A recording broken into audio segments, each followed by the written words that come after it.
At so ayan, hi guys! Welcome back sa channel natin at ito na nga po sa episode 204 para dito kay season 4 natin kay Kalbo at huwag na natin patagalin pa, simulan na natin yan. At nung kahapon nga ay dito tayo natapos yung sa pagdating na ng pagkarami-raming mga halimaw na to dyan sa may city at now ang continuation niya is ito naman na. So dito ay sinasabi nga ng reporter na bigla nga nagsidatingan itong pagkarami-raming mga halimaw na kung tawagin ay forest folk at ito ngayon ini-invade na nila itong buong city. So itong city-wide yan. At ito ngayon ay tuloy pa nga ito ng reporter. Ngayon yung mga government buildings pati na yung mga daanan, lahat yun mga na-block na. At ito ngayon papunta na yung mga forest folk sa may center ng town. At ito nga salita na rito. Ito mga halimaw na puno at sabi nga nila dito na ang gagawin nila ay muli nilang ibabalik yung pagiging kulay green ng buong mundo. So ibig sabihin magpaparami sila ng mga puno-puno nga dyan sa pamagitan ng paggamit sa mga bangkay ng tao. At ayan daw yung kanilang divine calling. So grabe gagawing fertilizer yung mga tao nga rito. At eto nga ngayon, atake na itong mga forest folk na to. So yun yung disaster level nila. Tiger lang. So mababa yung kanilang disaster level. Pero sobrang dami naman ng mga to. But then suddenly eto nga, bigla na lang may lumipad dito na isang dinamita. At pagkatapos nga niyan is BAM! Dito sabog-sabog ngayon itong mga halimaw na puno at sabi nga dyan na umalis raw itong mga halimaw na to at ito ngayon labas na itong C-class na rank na si Dynamite Man at yun nga 221 yung kanyang rango. So yun sabi nga rito ni Dynamite Man, di niya sure kung may epekto ba itong ginagawa niyang pagpapasabog din sa mga forest folk kasi parang wala kasi nga sobrang dami nila. Pero maswerte raw sila kasi nga sobrang bagal naman daw kumilos ng mga to. At so ito ngayon labasan na yung mga kasamahan dyan ni Dynamite Man. So yun, ito si B-Class, rank 39, Reckless Samurai. At ito na may nasa gitna, C-Class, rank 179, Ecolograms. At yun yung parang Magician. A-Class, rank 11, mataas-taas, decent yung rango nito, Magic Trick Man. So ito sabi ngayon ni Reckless Samurai, oo, mabagal nga kumilos itong mga halimaw na to. Pero yun nga lang, ay talagang napapaligiran na sila. At ito nga sabi ngayon dito ni Ecolograms, na kapag nahuli sila ng mga tendrils ng mga yan, wala na, katapusan na nila. So kaya nga ito salita na. Ito si Magic Trick Man, sabi niya nga dyan na tama yung sinasabi ni Ecolograms. Kaya naman sige, sundan daw nila. Ito si Magic Trick Man, sabi niya ganyan. At ito nga ngayon, biglang gamit na ngayon ni Magic Trick Man itong kanyang baston at saka itong kanyang parang sombrero. At after nga niya, boom! Atake rito itong Magician. So yun, nagpakawala siya rito ng kakaibang parang gas na nga na to at pati itong kanyang mga ibon. At pagkatapos nga niyan is ito nga sugod dyan itong sila Magic Trick Man, sabi niya nga dyan i-push nila yung daan para nga hindi sila maka-corner. But then suddenly ito nga mula dyan sa may sahig biglang labasan dito itong parang mga sanga-sanga na to at after nga niyan is bang! Huli ngayon dito itong tatlong heroes natin at ito nga salita na itong si Trickman, sabi niya nga dyan yung mga ugat nila, sabi niya ganyan. So ugat lang pala ito nagsilitawan dyan at ito nga ngayon napuluputan na itong mga heroes natin dyan. But then pagkatapos nga nito is bang!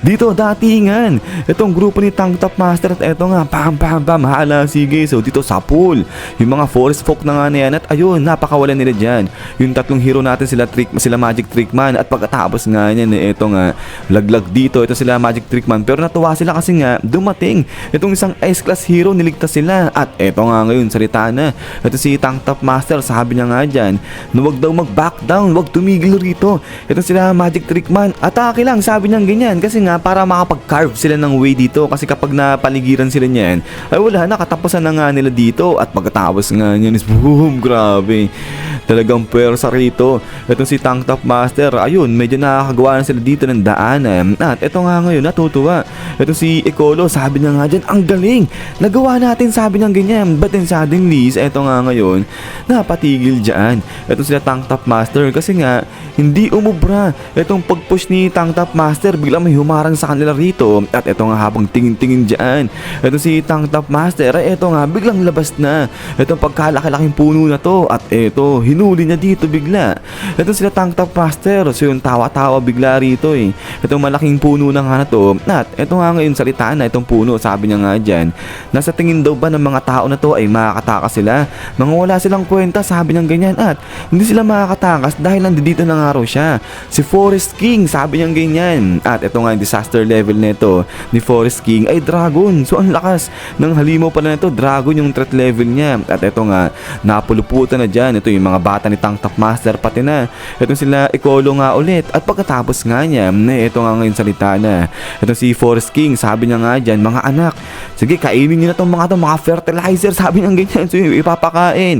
Ito sila Tank Top Master dito sa mga forest folk. At then after nga nito, boom! Dito suddenly, bigla namang may sumabog yung mga forest folk nga dyan. So grabe, sobrang lakas ng impact. Alam mo, pinasabugan sila ng missile nga dyan. At ito nga ngayon, napatingin.